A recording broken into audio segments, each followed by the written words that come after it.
بسم اللہ الرحمن الرحیم۔ گرامی قدر ناظرین، ماہ ذی الحج کا آغاز ہو چکا ہے۔ اس مہینے میں اہل اسلام ایک اہم ترین عبادت قربانی کی تیاریوں میں مصروف ہوتے ہیں۔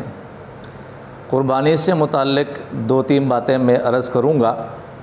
سب سے پہلی بات یہ ہے کہ قربانی کے متعلق یہ عقیدہ رکھنا ضروری ہے کہ صاحب استطاعت مسلمان پر جو مقیم ہے، عاقل بالغ ہے، قربانی واجب ہے۔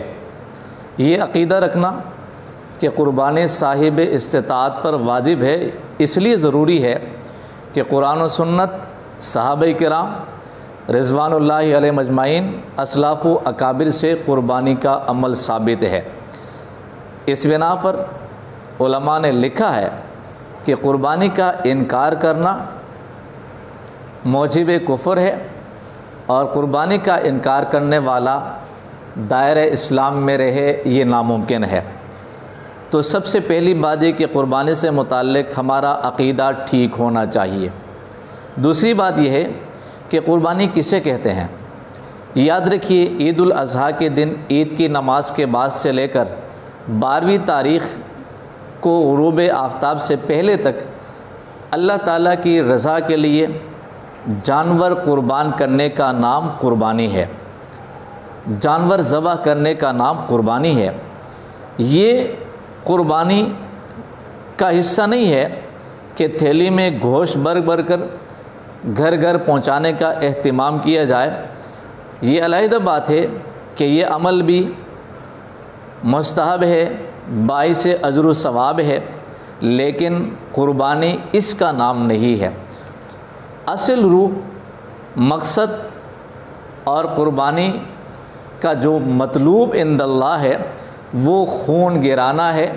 چنانچہ رسول پاک صلی اللہ علیہ وسلم کا فرمان ہے، ارشاد مبارک ہے کہ عید کے دن اللہ کے ہاں سب سے محبوب ترین عمل اگر ہے تو وہ جانور کا خون گرانا ہے۔ چنانچہ یہی وہ خون ہے جو زمین پر یہ قطرہ گرنے سے پہلے ہی صاحب قربانی کی بخشش اور مغفرت کا ذریعہ بن جاتا ہے۔ اللہ کے حکم کے آگے شرع تسلیم خم کرنا، ماننا اور عمل کرنا، یہی قربانی ہے۔ اپنی عقل کے مطابق فیصلے کرنا یا اس کو ضیاع قرار دینا، اسراف قرار دینا، جانوروں پر ظلم قرار دینا، یہ قربانی نہیں ہے، یہ مسلمانوں کی نشانی نہیں ہے۔ قربانی یہ ہے کہ اللہ کا حکم ہے، تسلیم کیا جائے اور اس پر فوراً عمل کیا جائے۔ تو جانور خرید کر، مال خرچ کر کے جانور خرید کر ذبح کرنا عید کے دن، یہی عمل اللہ کے ہاں سب سے پسندیدہ عمل ہے۔ باقی یہ علیحدہ بات ہے کہ یہ گوشت اللہ تعالیٰ تک نہیں پہنچتا۔